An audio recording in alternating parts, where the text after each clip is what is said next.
Buenas tardes. Después del título preliminar de la Constitución aparece el título primero, que es un título que concierne a los derechos y deberes fundamentales. Este título es el título más largo de nuestra Constitución, recoge de los artículos 10 al 55 y muestra una estructura que es la siguiente. En primer lugar, aparece el artículo 10. El artículo 10 lo que dispone es que el fundamento de la Constitución es la dignidad de la persona humana. Por tanto, el edificio estatal que se va a construir se levanta sobre el individuo y persigue los fines propios de éste, su dignidad. Añade el segundo número de este artículo 10 que los derechos fundamentales y libertades reconocidas en la Constitución se interpretarán de acuerdo con la Declaración Universal de los Derechos Humanos.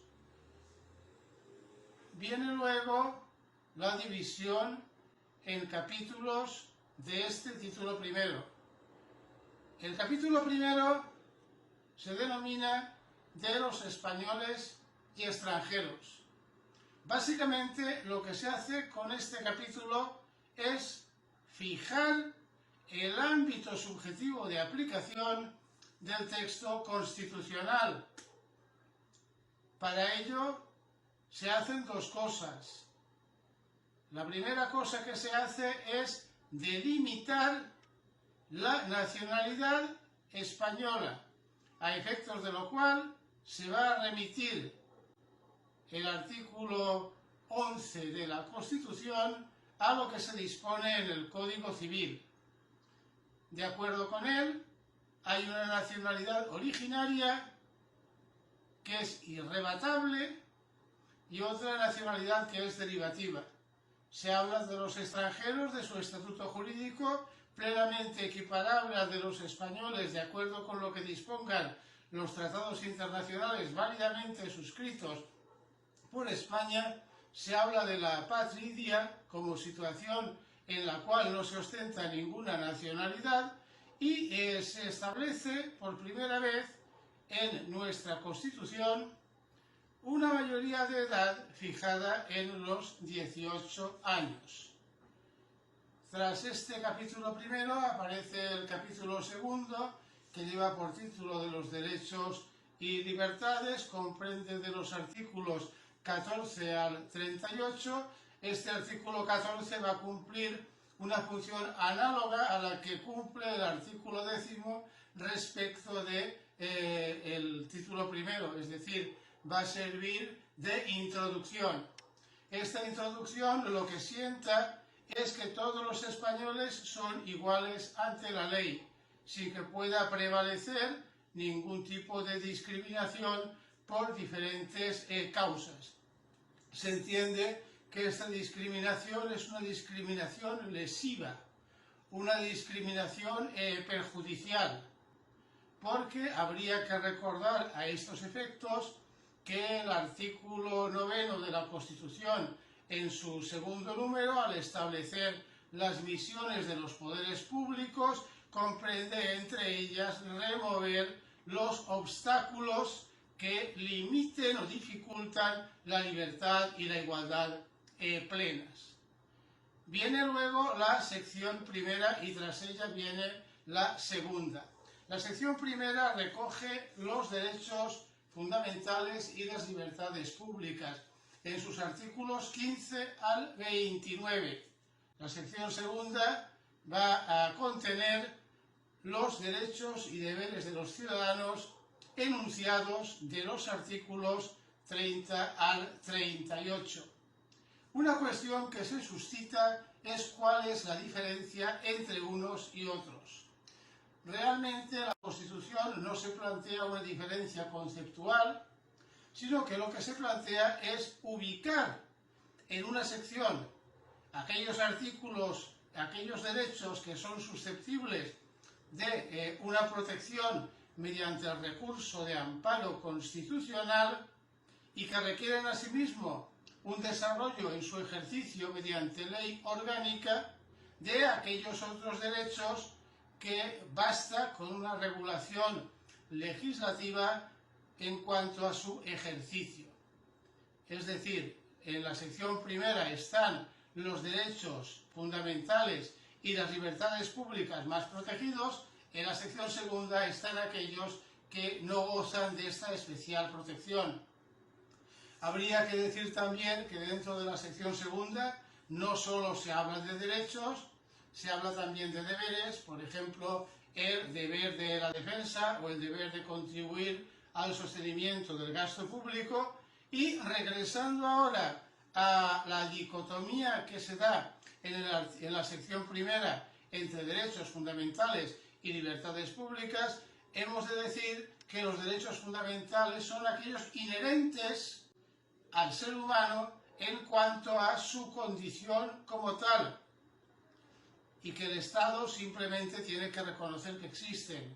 En cambio, las libertades públicas serían aquellos derechos fundamentales que se ejercen frente al Estado y que son una creación de las revoluciones francesa y americana. Por ejemplo, la libertad de prensa o la libertad de expresión, por citar algunos casos significativos. Tras el capítulo segundo y su división en secciones, vemos el capítulo tercero, que trata de los principios rectores de la política social y económica en sus artículos 39 al 52. Realmente, los principios rectores de política social y económica no son derechos. Realmente lo que son es misiones, conductas, fines que el constituyente impone a los poderes públicos. Por ejemplo, en todos ellos se habla, corresponde a los poderes públicos promover, etcétera, etcétera. Por lo tanto, estas misiones, en la medida en que se realicen y en la medida del grado en el que se realicen, son las que van a encontrar en una norma legal, en una ley, el desarrollo que la Constitución impone y que los poderes públicos en cada caso le vayan a dar. El capítulo cuarto, de los artículos 53 a 54, concierne a las garantías de los derechos fundamentales y libertades públicas. Concretamente se dice de las garantías de las libertades y derechos fundamentales. Aquí se van a encontrar los diferentes tipos de garantías que la Constitución establece. En el artículo 53 se van a enunciar estas, en el 54 se va a tratar del defensor del pueblo. Hablando de lo que serían las garantías reconocidas en el artículo 53, tenemos que la primera garantía que se establece ahí es la de la propia presencia del derecho en cuestión en la Constitución. En la medida en que la Constitución es una norma que sujeta a todos y que tiene que cumplirse, el mero hecho de que un derecho esté contenido en ella ya va a traer consigo aparejada la obligatoriedad de su respeto, de su observancia y de su garantía. En segundo lugar, se va a hablar de las garantías legislativas. Y finalmente se va a hablar de las garantías propias de la actividad jurisdiccional, de la actividad que desarrollan los jueces y tribunales, diferenciándose a estos efectos entre una justicia ordinaria, mediante un procedimiento preferente y sumario cuando la cuestión que se dilucida concierne exclusivamente a la protección de un concreto derecho, y se va a hablar también del recurso de amparo ante el Tribunal Constitucional como una figura especial, específica, y que otorga, mediante esta sentencia del Alto Tribunal, una protección propia y específica del derecho atacado o vulnerado.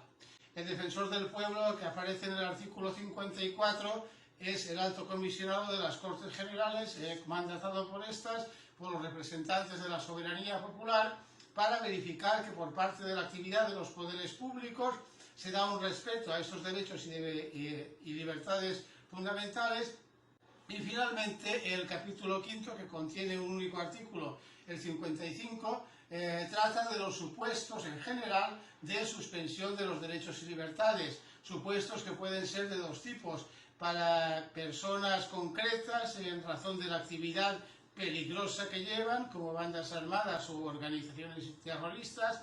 En este caso será una suspensión individual, o bien una suspensión colectiva que luego se desarrollará en el título cuarto mediante la previsión de los estados de alarma, excepción y sitio, luego desarrollados por ley orgánica. Pues nada, con lo dicho damos por concluida la exposición del presente tema, agradeciendo vuestra paciencia y emplazándoos al próximo, que tratará, siguiendo el orden de la Constitución, de la corona. Un saludo a todos y muchas gracias de nuevo.